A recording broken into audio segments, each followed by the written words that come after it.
लोकतंत्र में सभी के लिए प्रवेश मुक्त है। जात पात का कोई बंधन नहीं था। जात पात शब्द केवल भारत के लिए आता है। बुद्ध धम्म का जन्म भारत में हुआ। बुद्धकालीन व्यवस्था जात पात पर आधारित व्यवस्था थी, परंतु संघ में जात पात का कोई भेद नहीं था। स्त्री पुरुष का भेद बुद्धकालीन समाज में, तत्कालीन समाज में किया जाता था। बुद्ध के संघ में स्त्री पुरुष का भेद नहीं था। बुद्धकालीन समाज में हैसियत के आधार पर व्यक्ति में भेद किया जाता था। संघ में हैसियत के आधार पर कोई भेद नहीं किया जाता था। जात पात का कोई स्थान नहीं था संघ में। सभी सदस्य संघ में समान थे। भेद था तो केवल गुणवत्ता के आधार पर था। यदि श्रेष्ठ गुणवत्ता संपन्न भिक्खु है तो वह अधिक प्रतिष्ठित होता था, और यदि कनिष्ठ गुणवत्ता संपन्न व्यक्ति है तो वह कम प्रतिष्ठित होता था। इतना ही अंतर था। श्रेष्ठ गुण संपन्न को ज्येष्ठ आसन, कनिष्ठ को कनिष्ठ आसन, इतना ही भेद था। परंतु ध्यान रहे, यह ज्येष्ठता कनिष्ठता व्यक्ति के गुण संपन्नता के आधार पर थी। प्रत्येक व्यक्ति को गुण संपन्न होने का समान अवसर प्राप्त था, जन्म के आधार पर नहीं।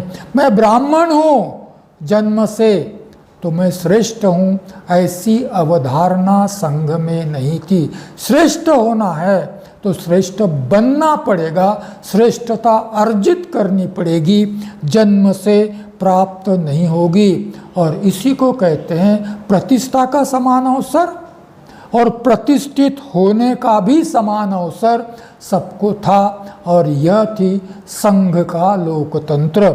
और इसी प्रकार से यही लोकतंत्र भारत के संविधान में भी है। भारत का संविधान भारत के लोगों में धर्म, वंश, जात, लिंग, जन्मस्थान, ग्रामीण, शहरी, संपन्न, विपन्न, अधिक पढ़ा लिखा, कम पढ़ा लिखा, ऐसा कोई भी भेद नहीं करता। क्या आपको लगता है कि संघ में जो लोकतंत्र था और संविधान में जो लोकतंत्र है उसमें कोई अंतर है? मुझे तो कोई अंतर नहीं दिखता। केवल समय के साथ साथ कुछ शब्दों में परिवर्तन हुआ है, मूल्यों में किसी प्रकार का कोई परिवर्तन नहीं हुआ है। संघ के शासन, प्रशासन और अनुशासन के लिए लोकतंत्र था। संघ में शासन, प्रशासन और अनुशासन के लिए लोकतंत्र था। समानता, स्वतंत्रता, बंधुता, न्याय और व्यक्ति की प्रतिष्ठा, इन मूल्यों पर आधारित लोकतंत्र था। और यही मूल्यों पर आधारित लोकतंत्र संघ में, संविधान में भी दिया गया है। जब लोकतंत्र में यह मूल्य रखे जाते हैं, लोकतंत्र की व्यवस्था निर्मित की जाती है, तो यह व्यवस्था लोगों द्वारा निर्मित होती है, लोगों द्वारा स्वीकृत होती है और लोगों द्वारा स्वयं के लिए लागू की जाती है। संघ ने यह नियम बनाए थे, संघ ने इस लोकतंत्र का स्वीकार किया था। संघ द्वारा निर्मित व्यवस्था लोकतंत्र की, संघ द्वारा निर्मित, संघ द्वारा स्वीकृत और संघ के लिए यह व्यवस्था थी। और इसीलिए मैं संघ द्वारा संघ के लिए निर्मित व्यवस्था मैं लोकतंत्र कहूँगा। उसी प्रकार से उस समाज में, बुद्धकालीन समाज में, समाज द्वारा निर्मित, समाज के लिए समाज द्वारा चलाई जाने वाली व्यवस्था को हम लोकतंत्र कहते हैं। वर्तमान लोकतंत्र में हम ये कहते हैं of the people, by the people और फॉर द पीपल। वहाँ पर ऑफ द संघ, बाय द संघ, फॉर द संघ। क्या था बुद्ध के समय में? ऑफ द संघ, OF ऑफ, ऑफ द संघ, बाय द संघ, फॉर द संघ। किसके द्वारा निर्मित? संघ द्वारा। किसके द्वारा स्वीकृत? संघ द्वारा। किसके द्वारा लागू की गई? संघ। और इसीलिए समय और परिस्थिति के अनुसार इसमें परिवर्तन की संभावनाएं बनी हुई है, क्योंकि यह संघ द्वारा निर्मित व्यवस्था है। भारत में भी for the people, by the people, of the people, इस प्रकार की लोकतांत्रिक व्यवस्था निर्मित की गई है। परंतु बुद्ध के संघ में जो लोकतंत्र था और संविधान ने जो लोकतंत्र दिया है, उसकी तुलना करते हुए कुछ बातों की और जानकारी की जरूरत है। बुद्ध ने जो लोकतंत्र दिया संघ के लिए, वहाँ पर बुद्ध और बुद्ध का संघ स्वयं निर्णय के लिए स्वतंत्र था। उन पर किसी का बंधन नहीं था। यहाँ पर संविधान सभा थी संविधान के निर्माण के लिए, और संविधान सभा में अलग अलग धर्म के मानने वाले, अलग अलग समुदायों से आने वाले, अलग अलग भाषा बोलने वाले, अलग अलग सामाजिक स्तर से आने वाले लोग थे। अपितु बुद्ध के संघ में केवल बुद्धिस्ट थे। बुद्ध के संघ में केवल बुद्धिस्ट थे। तो यह संविधान सभा थी, संघ से बहुत अलग थी। और इसीलिए संविधान निर्माता पर बहुत सारी प्रतिबंध थे, बहुत सारी मर्यादाएं थी। और इस मर्यादाओं के चलते डॉक्टर अंबेडकर कहते हैं, विषाद के साथ कहते हैं कि संविधान के माध्यम से मैं केवल पॉलिटिकल डेमोक्रेसी भारत को दे सका। क्या कहते हैं? मैं केवल पॉलिटिकल डेमोक्रेसी भारत को दे सका, मैं केवल राजनीतिक लोकतंत्र भारत को दे रहा हूँ। राजनीतिक लोकतंत्र का मतलब एक व्यक्ति, एक होठ, एक होठ, एक मूल्य। जब एक होठ एक मूल्य है तो इसको राजनीतिक समानता कहते हैं, सामाजिक नहीं, आर्थिक नहीं, लिंग के आधार पर लिंग भाव समानता नहीं। तो यह पॉलिटिकल इक्वलिटी है। और इसीलिए डॉक्टर अंबेडकर कहते हैं कि यह लोकतंत्र अपूर्ण है। बुद्ध का लोकतंत्र पूर्ण था, क्योंकि वहाँ पर लोकतंत्र केवल शासन की प्रणाली नहीं थी, तो जीवन की पद्धति थी। परंतु भारत में संविधान ने दिया हुआ लोकतंत्र यह केवल पॉलिटिकल डेमोक्रेसी है, सोशल डेमोक्रेसी नहीं बन पाई है। धम्म का लोकतंत्र पूर्ण लोकतंत्र था, शासन, प्रशासन, अनुशासन तक सीमित नहीं था। संघ ने लोकतंत्र को जीवन की प्रणाली के रूप में स्वीकार किया था।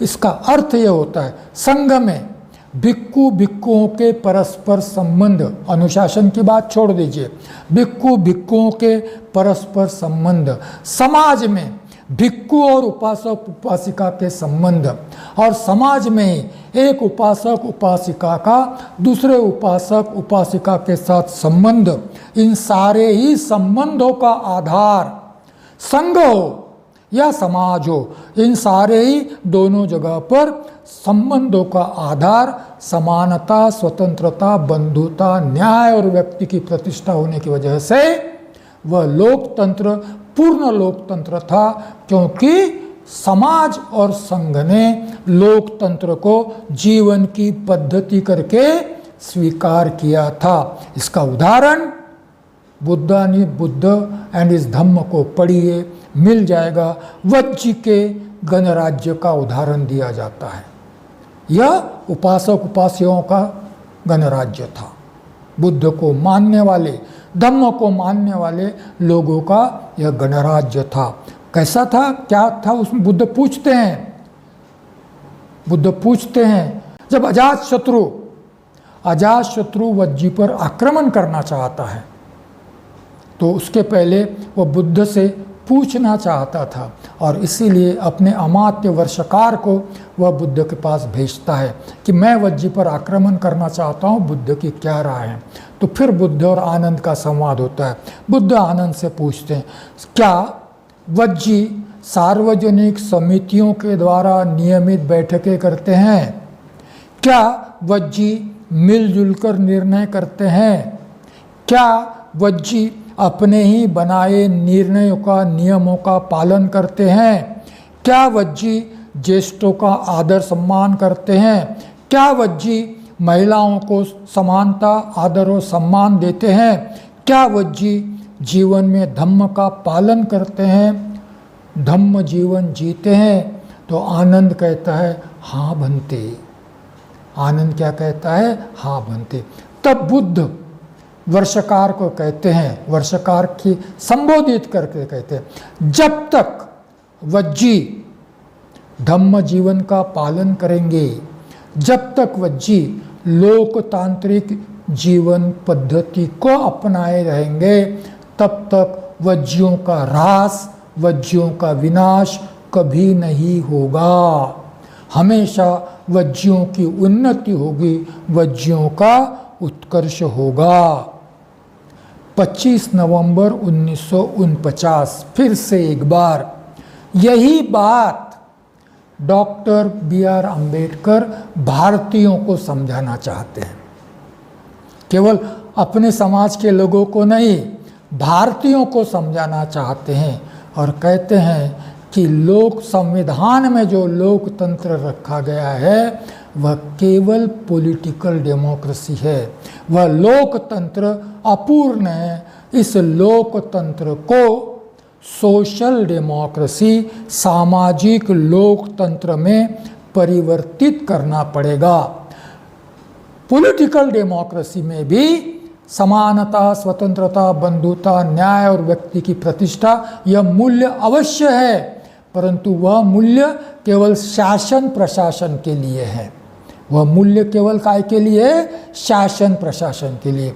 आप नागरिक हो, इसीलिए आपको समानता के आधार पर एक वोट एक मूल्य का अधिकार है, परंतु वास्तविक सामाजिक जीवन में और अन्य जीवन में आपको भेदभाव का सामना करना पड़ता है। और इसीलिए यही मूल्य जब तक जीवन की पद्धति नहीं बनेगी, जब तक इनको जीवन के मूल्य के तौर पर स्वीकार नहीं किया जाएगा, जब तक इनको जीवन में जिया नहीं जाएगा, चाहे आप किसी भी धर्म के हो, परंतु संविधान को मानने वाले हैं, भारतीय हो, तो आपको यह मूल्य जीवन में जीने पड़ेंगे, तभी यह डेमोक्रेसी पूर्ण डेमोक्रेसी होगी। और इसी को डॉक्टर अंबेडकर सोशल डेमोक्रेसी कहते हैं, जिसको डॉक्टर अंबेडकर कहते हैं one human being one value.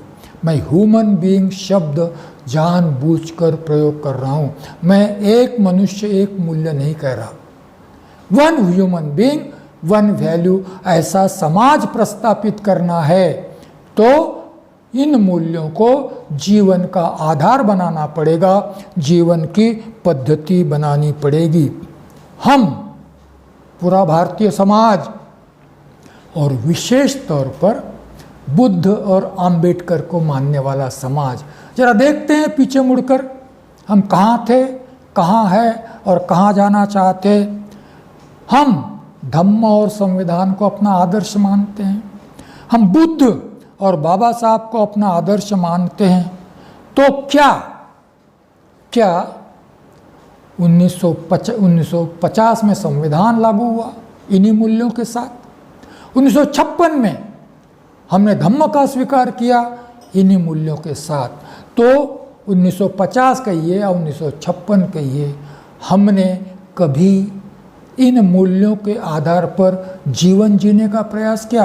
Vote का अधिकार हम निरंतर उपयोग करते रहे पॉलिटिकल डेमोक्रेसी में, परंतु क्या पॉलिटिकल डेमोक्रेसी को सामाजिक डेमोक्रेसी बनाने के लिए हमने कभी अपने जीवन में इन मूल्यों का स्वीकार किया? व्यक्ति के जीवन में, परिवार के जीवन में, समाज के जीवन में, राजनीति में, राजनीतिक पॉलिटिकल पार्टीज में, सामाजिक संस्थाओं में, शिक्षा संस्थाओं में, धम्म संस्थाओं में भी कभी हमने लोकतंत्र का पालन किया है? खोजिए अपने आप को, अंतर्मुख होइए और जानने समझने का प्रयास कीजिए। खोजिए अपने आप को। यदि हम लोकतंत्र को, यदि हम धम्म को, यदि हम धम्म के मूल्य को, यदि हम लोकतंत्र के मूल्य को, संविधान के मूल्यों को जीवन के मूल्य बनाते और सामाजिक लोकतंत्र की ओर प्रयास करते, तो आज परिवार में, आज समाज में, आज राजनीति में, आज शिक्षा संस्थाओं में, आज धम्म संस्थाओं में जो विघटन दिखता है वह विघटन दिखाई नहीं पड़ता। हम एक समाज, धम्म और संविधान के मूल्यों को मानने वाला और उनके मूल्यों पर जीने वाला समाज करके बड़ा एक संघ, संगठित, एकात्मिक, यूनाइटेड, इंटीग्रेटेड सोशल एंटिटी बनते और फिर हमें पॉलिटिकल पावर बनने से कोई रोक नहीं सकता था।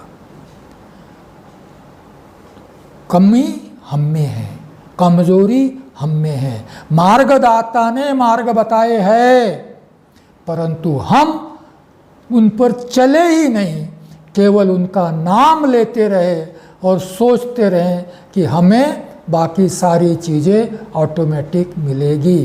बुद्ध कहते हैं, बाबा साहब कहते हैं, चलने वाले को मंजिल मिलती है, सिर्फ मंजिल की चाह करने वाले को मंजिल नहीं मिलती। चलना पड़ता है, कष्ट उठाने पड़ते हैं, प्रयास करने पड़ते हैं, तभी आप किसी मंजिल पर पहुंचने की आशा करते हैं। हमने इस पर चला ही नहीं और इसीलिए आज जितना बुद्ध और आम्बेडकर को मानने वाला समाज विघटित है, उतना अन्य कोई भी समाज विघटित नहीं है। कितने टुकड़े हो गए, कितने टुकड़े और करना चाहते हैं हम लोग, और क्यों करना चाहते हैं? और नाम लेते हैं बुद्ध का। हर एक धर्म संस्था बुद्ध का पुतला लगाती है, अनेक धर्म संस्था बाबा साहब रखती है, परंतु दूसरों की बुराई पर ही अपना अस्तित्व कायम रखना चाहती है। क्यों इतने चाहिए? कभी सोचा है इस समाज ने? सोचना पड़ेगा। चलिए आगे बढ़ते हैं। बुद्ध को मैं अहिंसक समाज क्रांतिकारी कहना चाहता हूँ। बुद्ध कौन है? अहिंसक समाज क्रांतिकारी। क्रांतिकारी है, समाज क्रांतिकारी है। राज्य सत्ता में परिवर्तन की उनकी चाह नहीं थी। उनको लग रहा था कि समाज में क्रांति हो गई तो राज्य व्यवस्था भी धम्म के मूल्यों पर ही आधारित होगी।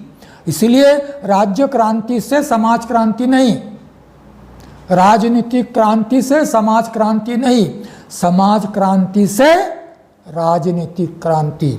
और इसीलिए बुद्ध समाज क्रांतिकारक थे, समाज क्रांतिकारी थे और अहिंसक थे। बुद्ध का धम्म कभी हिंसा से स्थापित नहीं किया गया। धम्म के प्रचार प्रसार के लिए बुद्ध ने कभी भी और धम्म ने कभी भी हिंसा का आश्रय नहीं लिया। और इसीलिए बुद्ध का धम्म क्रांति का दर्शन है। बुद्ध का धम्म क्या है? क्रांति का दर्शन है। संघ क्रांति का वाहक है, संघ क्रांति के लिए साधन है, और प्रत्येक भिक्खु और उपासक क्रांति का वाहक है। ये सारे ही लोग, भिक्खु, उपासक, उपासिका, बुद्ध को मानने वाले लोग यदि बुद्ध के धम्म का प्रचार प्रसार करते हैं तो धम्म के माध्यम से सामाजिक क्रांति होगी। प्रचार प्रसार करना मतलब क्या करना? प्रचार प्रसार करने का मतलब होता है समाज में समानता, स्वतंत्रता, बंधुता, न्याय और व्यक्ति की प्रतिष्ठा पर आधारित समाज में परिवर्तन लाना, और इसी को धम्म के आधार पर क्रांति कहा जाता है। किसी से लड़ने की, किसी से झगड़ने की आवश्यकता नहीं।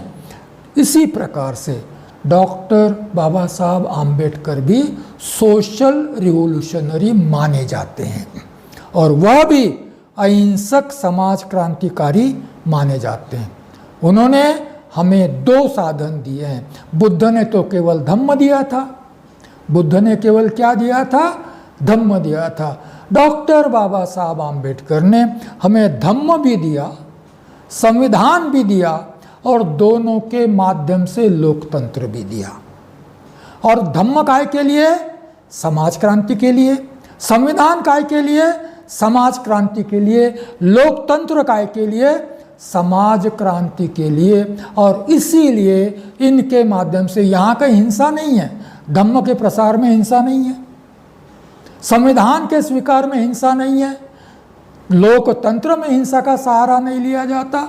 और इसीलिए डॉक्टर बाबा साहब आम्बेडकर को अहिंसक समाज क्रांतिकारी कहा जाता है। और हम प्रत्येक व्यक्ति धम्म को मानने वाला, बाबा साहब को मानने वाला, संविधान को मानने वाला प्रत्येक व्यक्ति क्रांति का वाहक हो सकता है यदि वह धम्म जीवन जीता है तो, यदि वह संविधान के मूल्यों को अपने जीवन की पद्धति मानता है तो वह क्रांति का वाहक हो सकता है। बुद्ध ने धम्म को अपेक्षित आदर्श समाज के निर्माण के लिए भिक्खु संघ की स्थापना की। और इसीलिए भिक्खु कहते हैं, बुद्ध कहते हैं कि भिक्खु यह समाज का पथ प्रदर्शक है। भिक्खु क्या है? समाज का पथ प्रदर्शक है, रास्ता बताने वाला है। बुद्ध सबके पास जा नहीं सकते। बुद्ध के बाद संघ जीवंत रहने वाला था, तो भिक्खु समाज का पथ कहाँ ले जाना है समाज को? समानता, स्वतंत्रता, बंधुता, न्याय और व्यक्ति की प्रतिष्ठा, इन मूल्यों की ओर। कहाँ ले जाना है समाज को? धम्म की ओर, और धम्म के मूल्यों की ओर। इसीलिए भिक्खु को उन्होंने पथ प्रदर्शक कहा। पथ प्रदर्शक होने के लिए व्यक्तिगत साधना जरूरी है, मतलब इन सिद्धांतों का पर जीवन जीना जरूरी है। पथ प्रदर्शक होने के लिए आज समाज में ढेर सारे पथ प्रदर्शक है, परंतु उनकी बताए हुए मार्ग पर चलने वाला कोई नहीं है। वो पीछे मुड़कर देखो तो उनके पीछे कोई नहीं है। क्यों नहीं है? क्योंकि जो वो जिस ओर ले जाना चाहते हैं वह जीवन वो जीते ही नहीं। जो स्वयं रोल मॉडल नहीं है उसको कोई फॉलो नहीं करता। जो स्वयं रोल मॉडल नहीं है उसको कोई फॉलो नहीं करता। इसीलिए भिक्खु पथ प्रदर्शक है, परंतु उसने पथ प्रदर्शक होने के लिए व्यक्तिगत साधना जरूरी है। व्यक्तिगत साधना तो उसने कर ली, परंतु यदि पीड़ित मानवता के प्रति उसके मन में संवेदना नहीं है, पीड़ित मानवता के प्रति वह कुछ भी करना नहीं चाहता, उसका दुख का हरण नहीं करना चाहता, तो वह भिक्खु हो ही नहीं सकता। तो भिक्खु के लिए दो बातें आवश्यक है। व्यक्तिगत साधना प्राप्त कर कर पथ प्रदर्शक बनना और लोगों के जीवन में परिवर्तन लाने के प्रयास करना। यह दोनों बातें जहाँ है वही बुद्ध के धम्म में भिक्खु हो सकता है। ये दो बातें जहाँ नहीं है वहाँ वह भिक्खु हो नहीं सकता। और ऐसा भिक्खु बुद्ध ने निर्माण किया, ऐसा भिक्खु संघ बुद्ध ने स्थापित किया, और बुद्ध के समय का संघ इसी प्रकार का संघ था। और इसीलिए उस संघ के माध्यम से धम्म केवल भारत भूमि में नहीं दुनिया में फैल गया। कहीं हिंसा की धम्म ने जाकर फैल गया, दुनिया में फैल गया।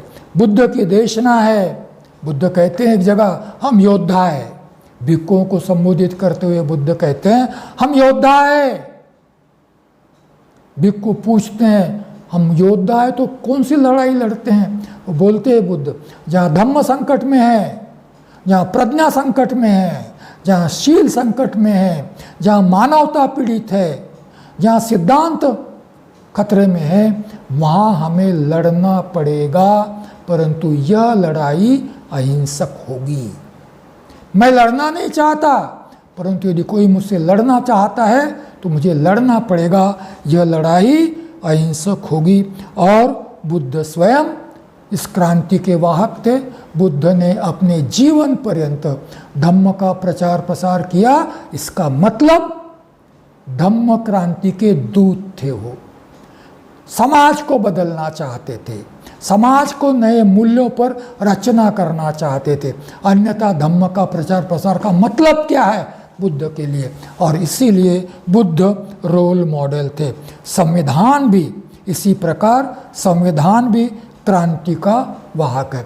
इतना ही नहीं, संविधान में जो लोकतंत्र है उसकी माननीय डॉक्टर बाबा साहब आम्बेडकर अलग ढंग से व्याख्या करते हैं, अलग ढंग से व्याख्या करते हैं। हालांकि डॉक्टर बाबा साहब आम्बेडकर ने एक